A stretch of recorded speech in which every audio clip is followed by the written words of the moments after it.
Теперь о курсах валют. Согласно информации Центробанка, доллар сегодня остановился на отметке в 72 рубля и 2 копейки, евро стоит 81 рубль 85 копеек. Выгоднее всех доллар сегодня в Якутске покупает Банк Восточный за 70 рублей 50 копеек, а продает тоже он за 71 рубль и 53 копейки. Евро по всем позициям также лидирует Восточный. Покупает европейскую валюту сегодня за 79 рублей 90 копеек, а продает за 80 рублей и 89 копеек. Далее вместе с коллегами расскажем о событиях в экономике, спорте, чрезвычайных происшествиях и о других новостях. Итак, как стало известно, в России могут появиться первые мобильные пункты для переписи населения. Федеральная служба государственной статистики планирует предложить компаниям открыть в их офисах и на производствах.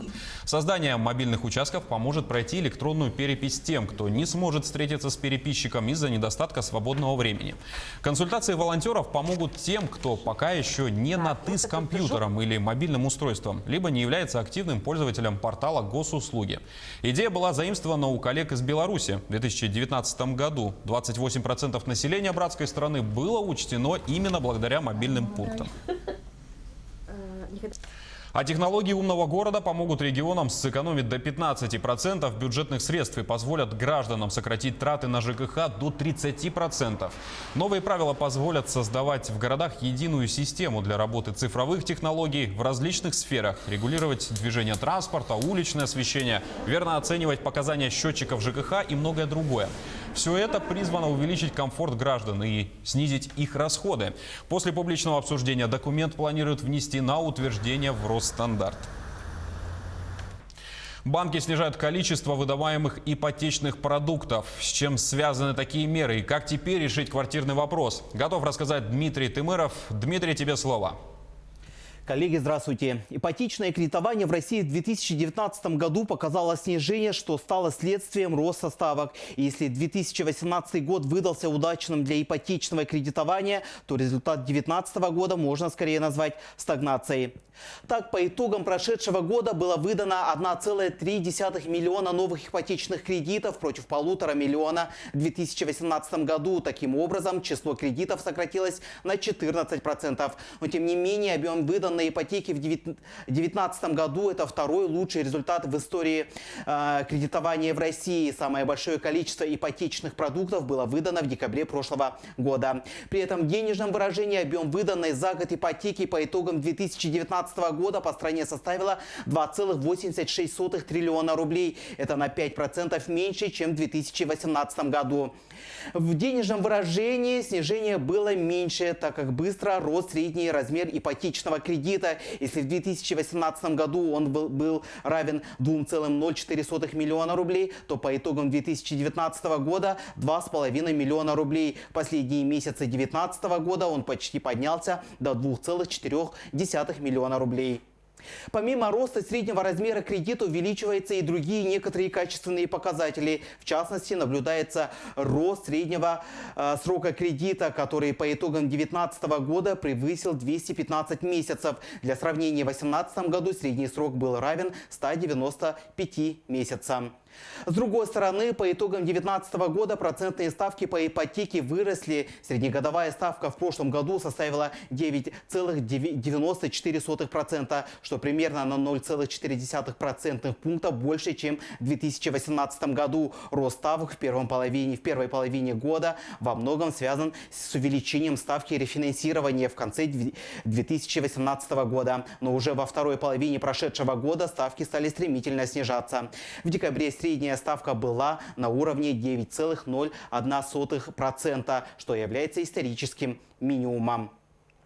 За прошедший год доступность покупки жилья в ипотеку выросла в 75 регионах, и лишь в 9 субъектах она снизилась. В целом по России доля семей, для которых доступна ипотека, выросла за прошедший год с 30 до 31,3% в 2019 году. Якутия попала в число регионов по доступности ипотечных продуктов наравне с такими субъектами страны, как Камчатский край, Ленинградская, Мурманская, Кемеровская области, Республика Коми, Томская область, Красноярский край, Республика Карелия, Тюменская и Иркутская области. Несмотря на то, что в большинстве регионов доступность ипотеки находится на удовлетворительном уровне, в 5 регионах менее 15% семей могут приобрести типовую двушку в ипотеку. Замыкает рейтинг Ингушетия, Чечня, Дагестан, Карачаево-Черкесия и Тыва. Последние 5 лет доступность ипотеки достаточно сильно выросла, что явно прослеживается в количестве ипотечных кредитов. В 2020 году можно рассчитывать на продолжение снижения ставок. Скорее всего, это приведет к обновлению рекордов на рынке ипотеки как в количестве, так и в денежном выражении, считают эксперты. По мнению аналитиков РИА Новости, ставки относительно 2019 года снизятся на 1,5–2 процентных пункта, что увеличит спрос на ипотеку на 14–20%. Скорее всего, на этом фоне начнется более быстрый рост цен на жилье, но он не превысит рост доходов населения. На этом у меня все.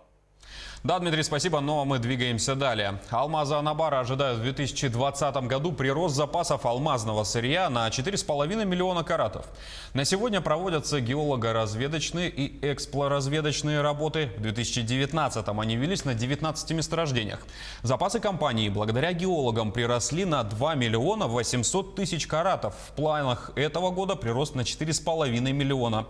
Но уже сейчас есть перспективы, что цифра станет больше.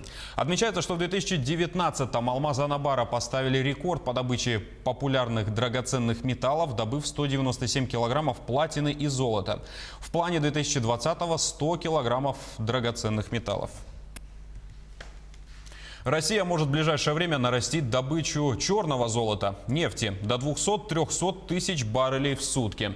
С таким заявлением во вторник выступил министр энергетики страны Александр Новак. По словам главы ведомства, в перспективе нарастить этот показатель до 500 баррелей в сутки.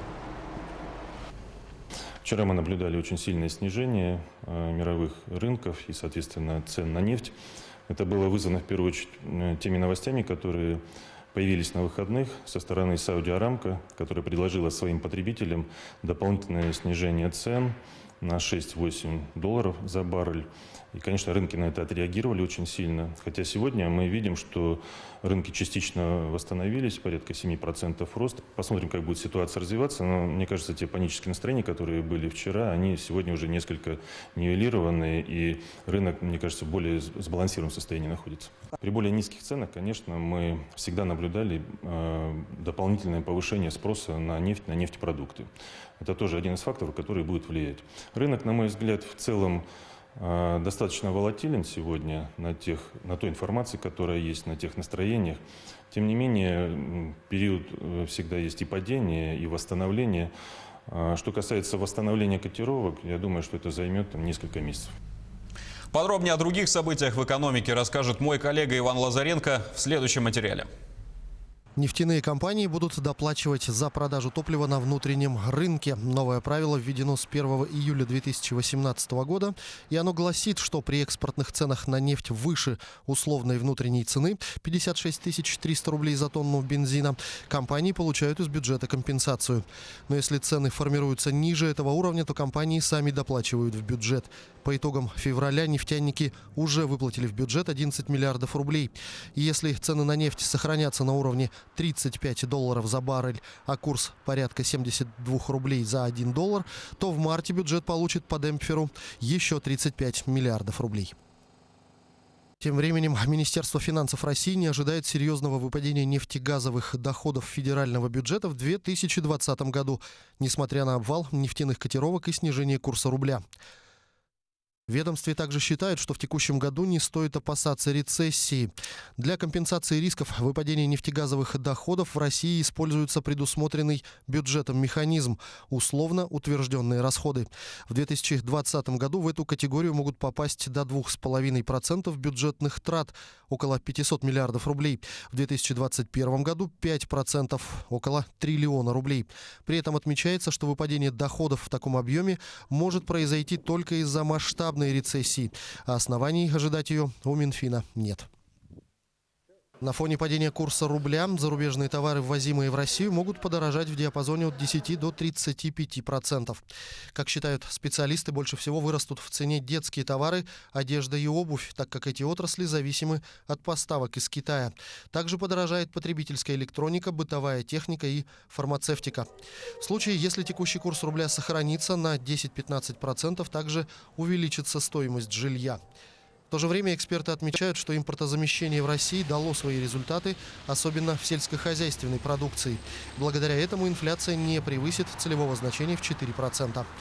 По данным Росстата, в 2019 году доля иностранных непродовольственных товаров на российском розничном рынке составляла около 36%, а на зарубежные продукты питания приходилось не более 21%.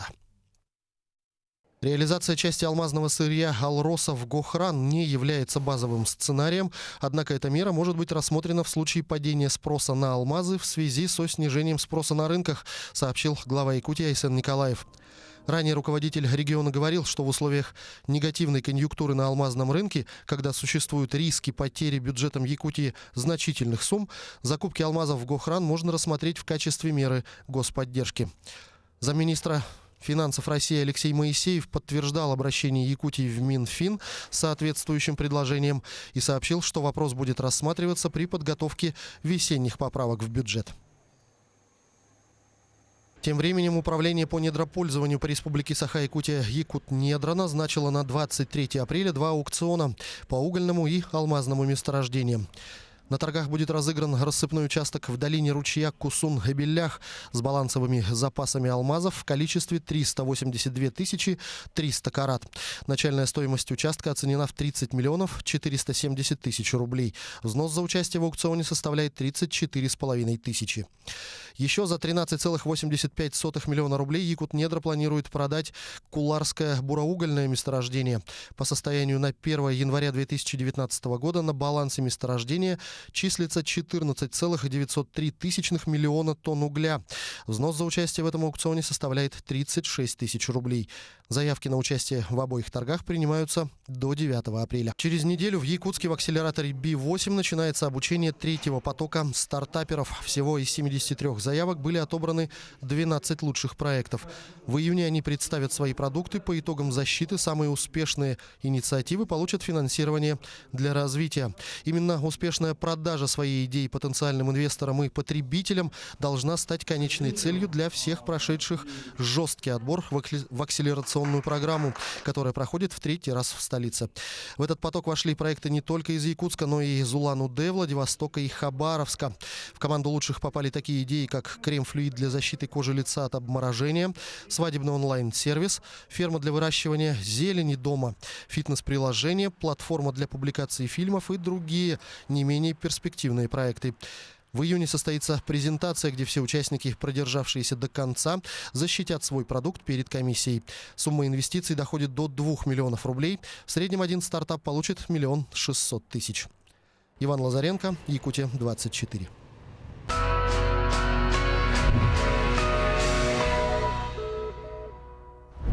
Теперь о мировых новостях. Ученые в Северной Корее разработали инъекционное средство, способное эффективно лечить многие вирусные заболевания. В сообщении о новой прививке не упоминается вирус COVID-19. С подробностями Сергей Берец. Новое инъекционное антивирусное средство разработано в филиале биотехники Государственной академии наук Северной Кореи. Сообщение об этом опубликовало во вторник официальное информационное агентство ЦТАК. Средство получило название Нюбхолин, о его свойствах рассказывает научный сотрудник Ким Вон Тхэ. Мы создали антивирусную прививку широкого спектра воздействия, обладающую высоким потенциалом. Это новое лекарство эффективно при лечении различных вирусных инфекций. Как отмечается в материале ЦТАК, северокорейские ученые пошли собственным путем, не ориентируясь на общепринятую практику. Опыты проводились с вирусами гриппа нового типа, птичьего гриппа, гепатита, эпидемического паротита, ветряной оспы и другими. В результате получено новое мощное лекарство, способное бороться не с одним, а с различными возбудителями болезней. Коронавирус COVID-19 в сообщении не упоминается. И говоря о COVID-19, 200 граждан Грузии прибыли на родину из Италии. Они были вынуждены остаться там после закрытия прямого авиасообщения между странами. Сообщается, что все прибывшие будут помещены на карантин.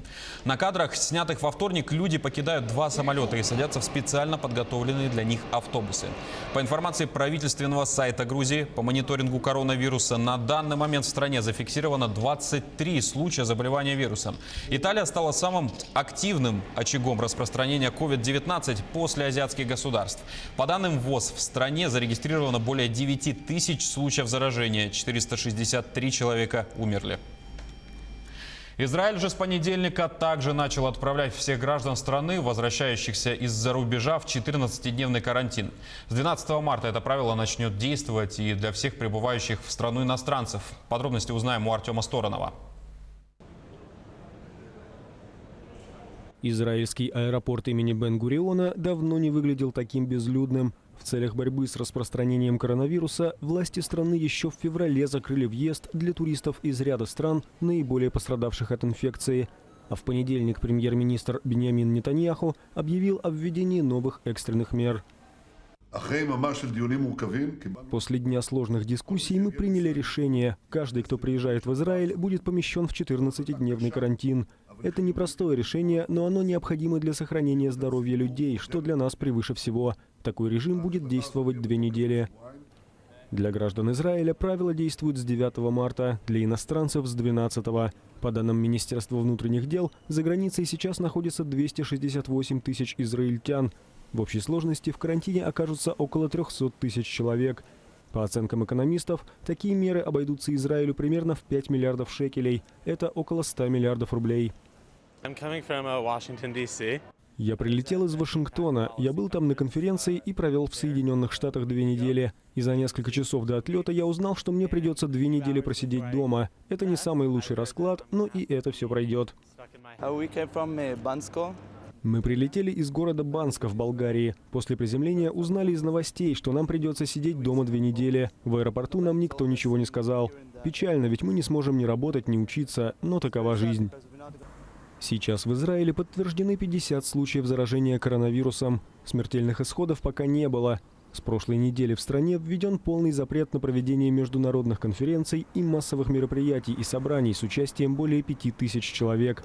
На этом фоне отменены многие крупные шествия, приуроченные к празднику Пурим. Правда, самим израильтянам коронавирус, похоже, не страшен. Люди по традиции наряжаются в маскарадные костюмы, выходят на улицы и устраивают многочисленные вечеринки. Пурим в этом году выпадает на 9 и 10 марта, но празднования по всей стране длятся почти 2 недели. Герцог и герцогиня Сассекские, более известные как принц Гарри и его супруга Меган, в последний раз появились на публике в официальном статусе старших членов британской королевской семьи. Они посетили службу в аббатстве по случаю Дня Содружества. 31 марта с согласия Ее Величества Елизаветы II они начнут жизнь, не связанную с монархическими обязанностями. Лишатся титула королевских высочеств и дотаций из государственной казны. С подробностями Сергей Берец.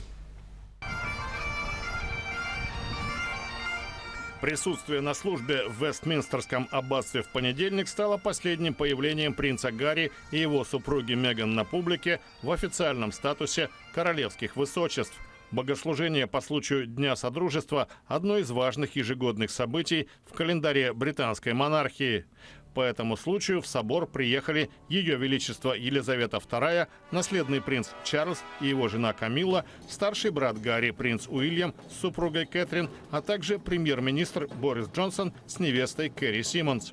В числе 2000 гостей – политики, музыканты, артисты, спортсмены, дипломаты, представляющие Соединенное Королевство и страны Содружества.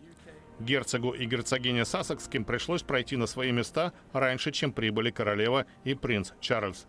Как пишут британские таблоиды, такое изменение в протоколе Гарри и Меган восприняли болезненно, хотя Уильям и Кэтрин по собственному почину присоединились к ним в ожидании. Процесс по аналогии с Брекситом, названный Мегзит, завершится 31 марта. В январе Гарри и Меган объявили, что хотят выйти из числа старших членов британской королевской семьи ради новой прогрессивной роли и собственного карьерного пути. Они намерены самостоятельно зарабатывать и жить попеременно в Канаде и Британии. Это решение вызвало очередной кризис в доме Виндзоров. Выход из него предложила королева после серии консультаций с ближайшими родственниками и придворными. Гарри останется принцем, но он и Меган лишатся титулов королевских высочеств. Они вернут деньги, потраченные на реновацию своей резиденции в Англии, и перестанут получать субсидии из казны. Им не будет позволено использовать свой прежний статус в качестве бренда. Вопросы обеспечения охраны и безопасности прорабатываются отдельно. Гарри и Меган сохранят за собой позиции президента и вице-президента Королевского фонда Содружества и патронат над ассоциацией его университетов.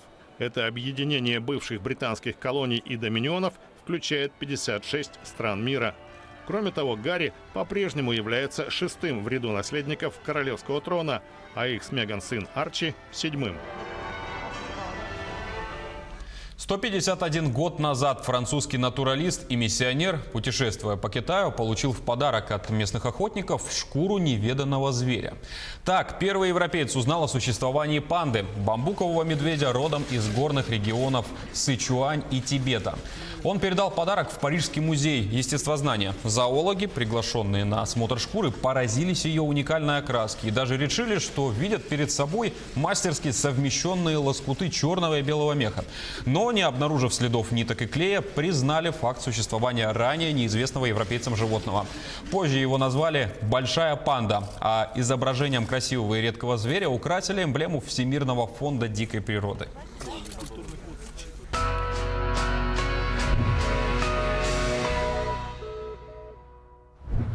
Возвращаемся к новостям нашего региона и нашей страны. Россиян предупредили о подорожании авиаперелетов за границу из-за ослабления курса рубля по отношению к доллару и евро после падения цен на нефть. Так, в ночь с 11 на 12 марта цена на авиабилеты может вырасти примерно на 10%. Однако из-за распространения коронавируса цены на некоторые направления могут остаться прежними и даже понизиться, отмечают аналитики. Эксперт Института экономики транспорта Андрей Крамаренко заявил, что для авиакомпаний главным фактором при ценообразовании станет закрытие сообщения с несколькими странами из-за коронавируса. Следовательно, конкуренция среди российских авиакомпаний за внутренний рынок обострится. Когда нет денег, а сделать подарок любимому очень хочется, то можно пойти и на преступление. Именно так рассуждала 32-летняя жительница Якутска, которую задержали по подозрению в краже сотрудники одного из столичных магазинов парфюмерии и косметики. Что же стало объектом покушения? Об этом расскажет мой коллега Александр Хавренко. Александр, так что же все-таки украла женщина?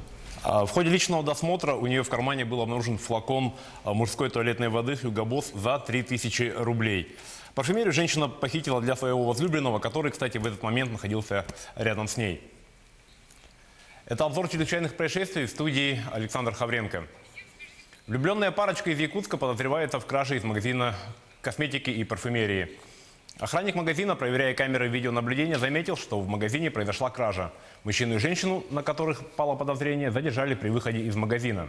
Приехавший на вызов наряд полиции обнаружил у женщины в кармане флакон с туалетной водой Hugo Boss стоимостью 3000 рублей. Женщина пояснила, что туалетную воду украла, чтобы подарить своему спутнику, 32-летнему мужчине, ранее судимому за разбой. На преступную пару заведено уголовное дело по статье «Кража». Административное дело возбуждено в Зырянке против несдержанного местного жителя. В январе мужчина оскорблял и нецензурно выражался в отношении несовершеннолетнего. А позже жертвой сквернослова стала женщина. Но разговорных оскорблений мужчине показалось мало, и впоследствии он отправил ей СМС-сообщение с оскорблениями. Женщина обратилась в правоохранительные органы. На мужчину завели административное дело, и суд назначил ему наказание – штраф в 3000 рублей. Цветком возбудил уголовное дело в отношении 34-летнего жителя села Барагонцы по обвинению в оскорблении представителя власти. Вечером 28 февраля 2020 года мужчина находился в салоне автомобиля Toyota Leon и выражал свое недовольство по поводу перекрытия улицы. Снял момент ограничения движения на свой сотовый телефон. При этом он высказывал оскорбления и нецензурные слова в адрес инспекторов ДПС.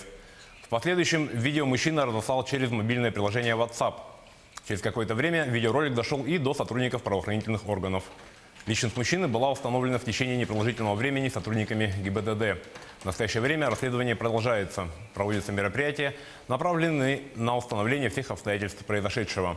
За совершенное преступление мужчине грозит штраф в размере до 40 тысяч рублей, либо исправительные работы на срок до 1 года. В Мегано-Канглавском районе 48-летний мужчина признан виновным в незаконном хранении и перевозке драгоценных металлов. В июле 2019 года подсудимый привез из Якутска в Мегано-Канглавский район 2 свертка с рассыпным природным шлиховым золотом. Всего в свертках было почти 3,5 килограмма золота и более 350 граммов серебра. В ходе перевозки мужчина был задержан сотрудниками ФСБ. Во время допроса мужчина признался, что знал о том, что совершает преступление и незаконно провозит драгоценные металлы. На суде он признал вину в полном объеме. Суд вынес мужчине наказание в виде 3 лет лишения свободы условно с испытательным сроком 3 года. А также ему предстоит заплатить штраф в размере 100 тысяч рублей. Драгоценные металлы изъяты и переданы в доход государства. В Якутске будут судить мужчину за повторное управление автомобилем в пьяном виде. Обвиняемый в 17-18 годах был дважды привлечен к уголовной ответственности за управление транспортным средством в состоянии алкогольного опьянения и был лишен водительских прав. 10 августа 2019 года, опять же находясь в состоянии алкогольного опьянения, обвиняемый разъезжал по улицам Якутска на электробайке и был замечен инспекторами ГИБДД. Несмотря на все внешние признаки опьянения, от медицинского свидетельствования обвиняемый отказался. Дело передано в суд. Сотрудники алданской полиции обнаружили более 100 бутылок контрафактной водки в гараже 61-летнего жителя Тамота. По словам хозяина гаража, спиртное он приобрел на стоянке на выезде из города для личного пользования и перевез для хранения в личный гараж. В отношении собственника контрафактного алкоголя составлен административный протокол. Его ждет наказание в виде штрафа от 3 до 5 тысяч рублей с конфискацией продукции. В дежурную часть 2-го отдела столичной полиции обратилась женщина с заявлением о краже норковой шубы стоимостью 180 тысяч рублей. Сотрудники уголовного розыска установили, что к совершению хищения причастна 19-летняя девушка. При обыске по месту жительства подозреваемой похищенная шуба была обнаружена и изъята. Потерпевшая оставила свою шубу в гардеробе развлекательного заведения, где отдыхала в тот вечер с друзьями. Подозреваемая тоже отдала свою шубу в гардероб, однако потеряла бирку. Поэтому ей разрешили пройти к вешалкам, и она забрала чужую верхнюю одежду. Дома она обнаружила, что по ошибке взяла чужую шубу, но поняв, что она лучше и новее, решила оставить ее себе. Возбуждено уголовное дело по статье «Кража». В Якутске возбуждено уголовное дело за мошенничество с кредитами в отношении 22-летней девушки и 19-летнего молодого человека. Их знакомая была неприятно удивлена тем, что оказалась должна 15 тысяч рублей организации микрозаймов. Женщина никогда не обращалась за займами в эту организацию, зато обратилась в полицию. Оперативники установили, что подозреваемые воспользовались ее паспортом и оформили заявку на кредит через интернет, указав в заявке свой банковский счет. Теперь им может грозить до 4 лет лишения свободы. На этом наш выпуск пошел к концу. О чрезвычайных происшествиях в мире, стране и республике мы расскажем в следующих выпусках новостей. Василий, на этом у меня пока все. Да, Александр, спасибо за информацию. Я напомню нашим телезрителям, что обзор чрезвычайных происшествий в республике и за ее пределами подготовил мой коллега Александр Хавренко.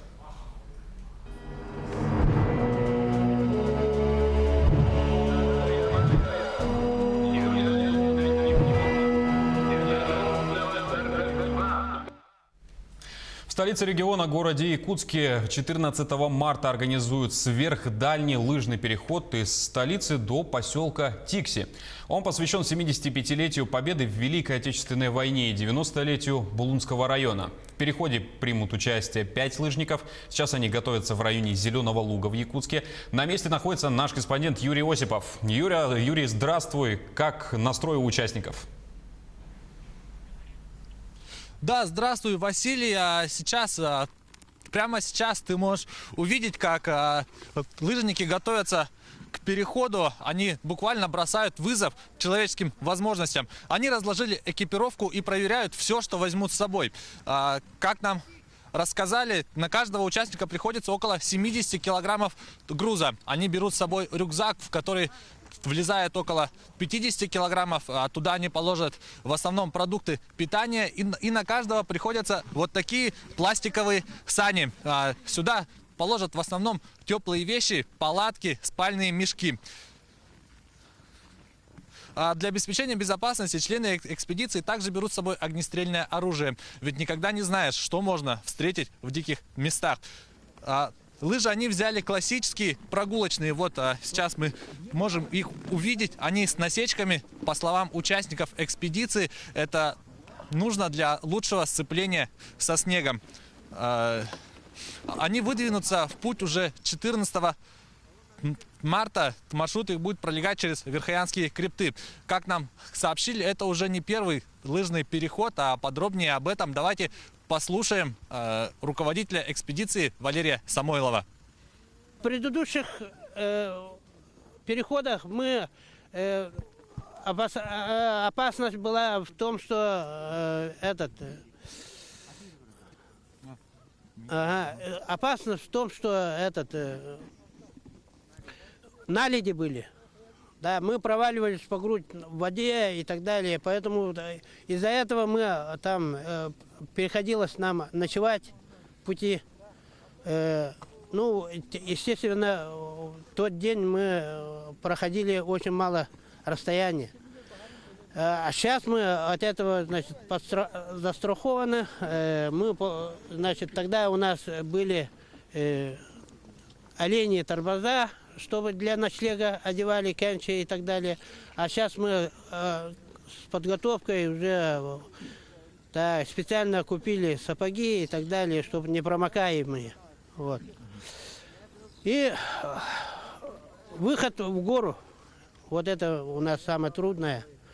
Да, мы тогда с Тикси делали лыжный переход через Верхоянск.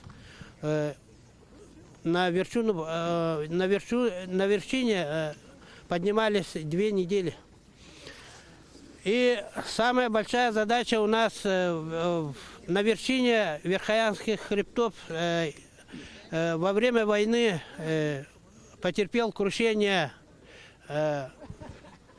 самолет, бомбардировщик, перегоняющий с Америки, потерпел крушение и упал в Верхоянских хребтах. Вот там стоит сейчас, в 2004 поставили там крест памяти этих летчиков. И там мы должны Георгиевскую ленту в торжественной обстановке завязать Георгиевскую ленту на кресте. Вот. Ну а мне остается добавить, что смельчакам предстоит проехать порядка 2000 километров. На это у них должно уйти около 2 месяцев. В Тикси они должны приехать уже к празднованию Дня Победы 9 мая. К этому часу у меня вся информация. Передаю тебе слово. Да, Юрий, спасибо. Ну а мы переходим к новостям спорта. Московский «Динамо» со счетом 4-1 на своем льду обыграла столичный «Спартак» в 5-м матче первого раунда серии плей-офф континентальной хоккейной лиги.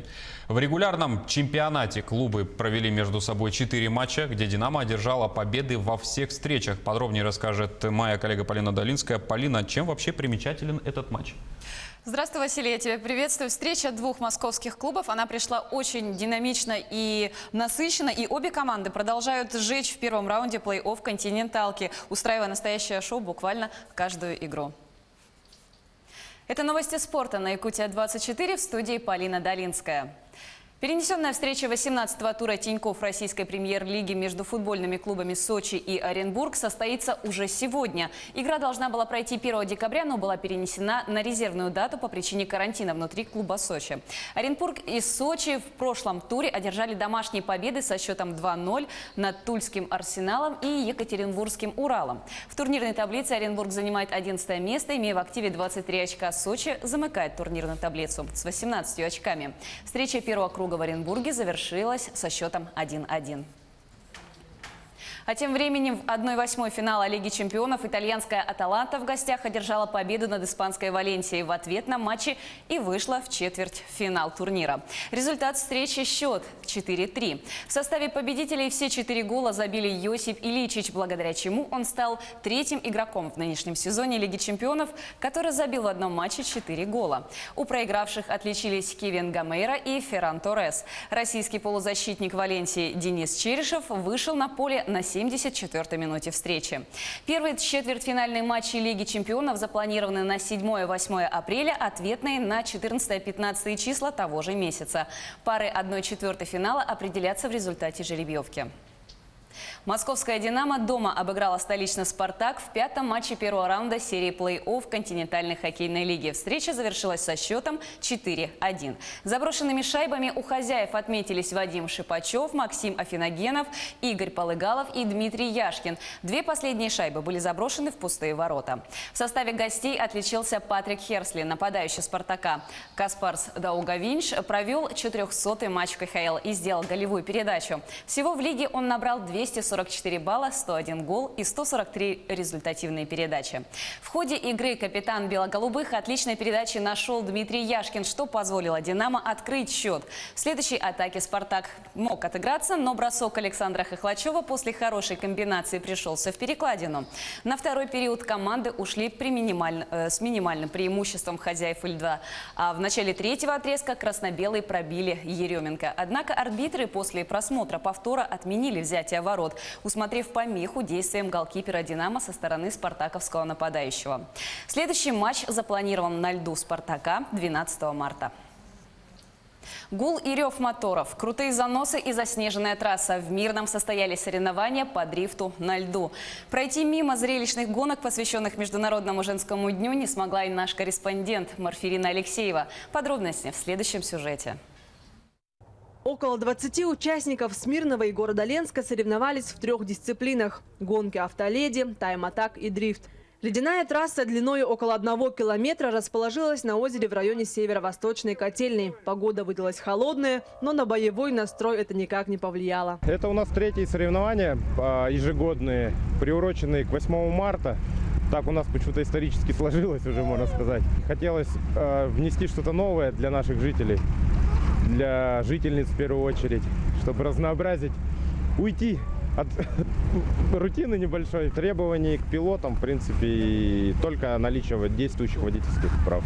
Гонку открыли девушки. Задачей было на лучшее время проехать 1 круг трассы. Затем гонка среди мужчин. Соревнование закрыла самая зрелищная и долгожданная дисциплина – дрифт. Здесь баллы начислялись не только за скорость, в основном за маневренность и умение красивого заноса на льду. Гонщики приехали на авто разных классов – от отечественных до джипов. Но все же преобладала численность марки «Жигули». Ну, в основном в ледовом дрифте преобладают отечественные марки «Жигули» в основном, потому что это достаточно бюджетный вариант, но и очень конкурентоспособный.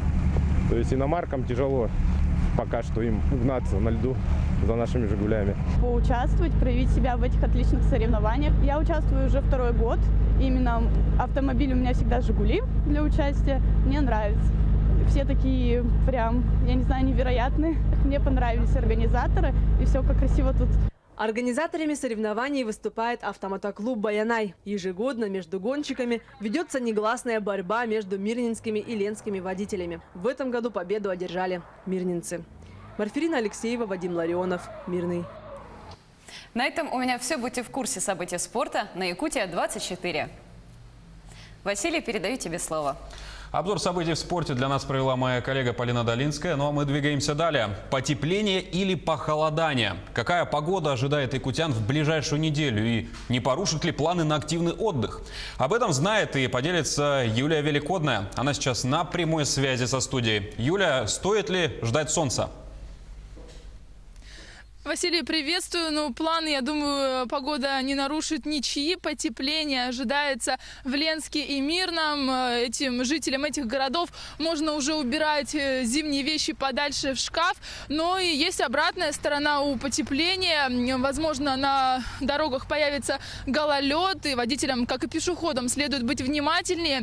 Также коммунальщики, если еще не убрали снег с крыши, то следует поспешить очистить крыши, придомовые территории и дороги. Когда и где ожидается потепление и на сколько градусов, нам расскажет Вячеслав Шехиров, заместитель начальника гидрометцентра. Вячеслав, здравствуйте. Расскажите, когда потеплеет и где? Здравствуйте. Ну, по прогнозам синоптиков, в Ленском, Мирнинском и Алекнинском районах на выходные дни, начиная с пятницы, придет потепление, да, и вплоть до понедельника, и поэтому рассчитывается, что, возможно, будут слабо положительные температуры, но от 0 до плюс 2 градусов. Сейчас на данное время там прохладно, морозы продержатся до четверга. Вот, и ночные температуры будут опускаться до минус 30 и ниже, а дневные температуры будут где-то в районе минус 12, минус 17 градусов. Но при потеплении вот в этих районах там ожидается сильный ветер, порывы ветра от 9 до 14 метров в секунду. Потом за этим потеплением придет также небольшое похолодание, вот, поэтому так что я бы не советовал жителям этих районов убирать теплые вещи далеко. А в Алдане, Нерюнгри, Якутске когда потеплеет? Ну, в принципе, также в эти дни ожидается там потепление, но все равно дневные температуры будут слабо отрицательные, ну, где-то, наверное, ожидается до минус 5, минус 7 градусов. Это все связано с сходом на нашу территорию республики атлантических циклонов, которые вот вносят свои коррективы в нашу погоду. Вот если говорить за прошлую декаду, да, то получается, что у нас среднедекадная температура по городу Якутску составила минус 20 градусов, что выше нормы на 7 градусов. А ближайшую неделю мы будем находиться, ну, примерно температурный фон будет около нормы. А ночные температуры будут где-то в районе 24-26 градусов со знаком минус, а дневные температуры будут прогреваться от минус 12 до минус 17 градусов. Спасибо, Вячеслав. Также нам сказали, что снег в Якутске будет идти практически через день. И метеозависимым людям тоже следует быть внимательнее, мерить давление, потому что, как сказал Вячеслав, сегодня холодно, завтра потеплее и так далее, будет колебаться температура. Что касается паводка, то информации пока нет, она готовится. Но уже известно, что на юге, юго-востоке и юго-западе осадков в этом году выше нормы. Ну, Василий, у меня пока такая информация. Тебе слово. Да, Юлия, спасибо. Ну, а мы продолжим тему и расскажем о среднесуточной погоде в крупных городах региона на сегодня. Итак, в Алдане минус 11 градусов. Ветер дует со скоростью 3 метра в секунду и облачно. На термометрах Ленска минус 24. Ветер 3 метра в секунду, облачность переменная. В Мирном сегодня тоже холоднее, чем обычно. Минус 28 по Цельсию. Ветер дует со скоростью 2 метра в секунду. Переходим к Южной Якутии. В Нерюнгри облачно, минус 10 градусов по Цельсию. Правда, дует ощутимый ветер 4 метра в секунду. И золотая середина сегодня в Якутске. Не слишком холодно и без мощных порывов. На термометрах минус 17 градусов облачно. Ветер дует со скоростью 2 метра в секунду, а давление составляет 749 миллиметров ртутного столба. Ну а к этому часу у нас пока вся информация. Спасибо за внимание и оставайтесь с Якутией 24.